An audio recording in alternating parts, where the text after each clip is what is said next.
Hello mga kananay, for today's ganap, samahan niyo ako magtupi ng sobrang daming damit. Dahil naipon siya ng isang linggo, hindi namin natupi dahil parehas kami nagtatrabaho ni Mister.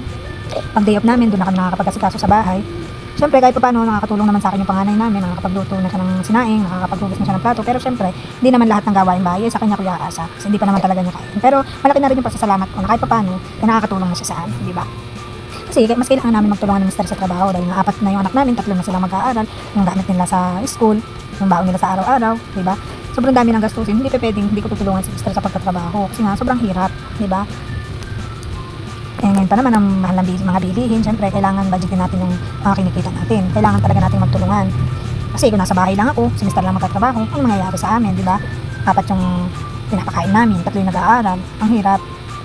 Kaya kailangan talaga ng sakripisyo. Kaya sa ating mga nanay, may mga anak kayong turuan nyo na sila sa gawain bahay. Kahit pa simple-simple lang para pagdating ng panahon, alam nila yung mga dapat nilang gawin. Alam nila yung mali sa tama. Alam nila yung limitasyon nila sa paggamit ng gadget, sa paggamit ng cellphone, di ba?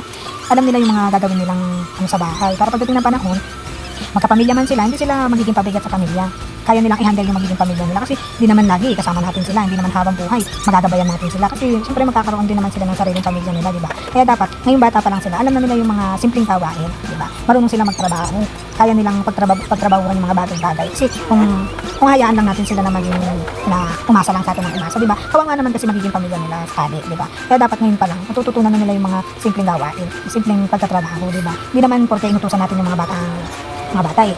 Masamang magulang na tayo, na ano na tayo, di ba? Siyempre ayaw lang natin na maging matamad sila pagdating ng panahon. Ayaw naman natin na pagdating ng araw, wala silang alam, di ba? Kaya kahit pa paano, maturuan natin sila sa mga pangyayari.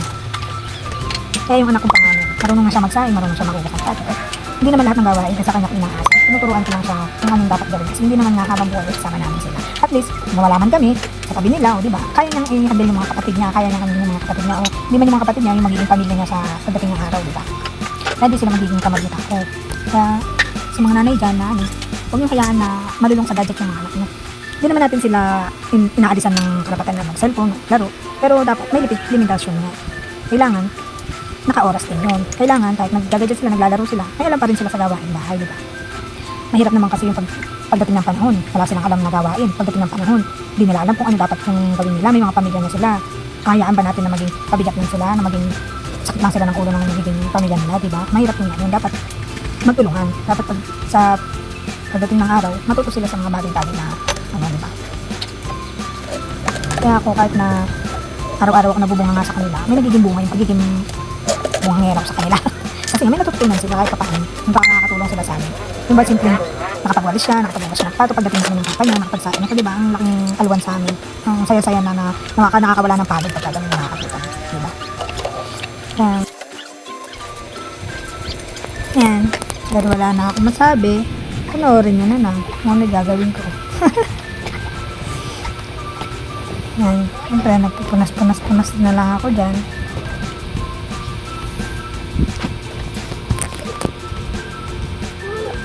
Sisihin natin kasi isang linggo nga hindi nalinis kaya madumi na naman. Kaya ayan. Kailangan naman siyang isisi ng mabuti. Kasi gusto ko nga pag naglinis ako dahil nga isang linggo bago ako makapaglinis. Ako pag naglinis ako, lahat malinis, lahat ng singit-singit. Di ba pati rep? Wala nang patayan yan. Dilinisin ko na yan, napupunasan ko na yan na nakabukas. Diba? O kaya hello sa kuryente na naman namin. Hello na naman siguro magkano yung kuryente namin. Diba?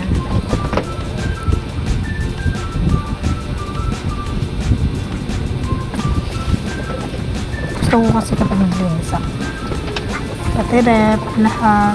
Ayoko nang maglilinis ako na kung ano lang nakikita kong kalat, yun lang yung tatanggalin ko.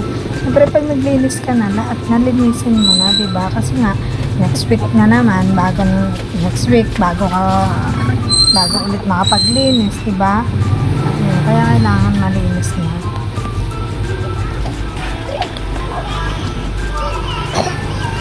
Dahil patapos na rin naman ako dyan, makakapagpahinga na rin ako. Pag-higa-higa na lang, nood-nood na lang, pahinga. Isang linggo ulit bago maglinis. Dahil bukas, may pagtrabaho na naman ako, magtatrabaho na naman kami ni Mister. Mga bata naman may iwan sa bahay. Siyempre, di naman nila kayang gawin yung ginagawa natin mga magulang. Diba? Kaya hanggat day off, bilisin na lahat. Hanggat day off, gawin na yung dapat natin gawin. Day off, kaya mabilis ang bahay.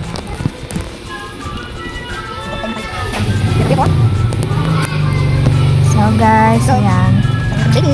Maraming salamat sa panonood. Si Mama.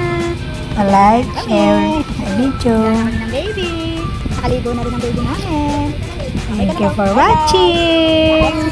See you on my next vlog.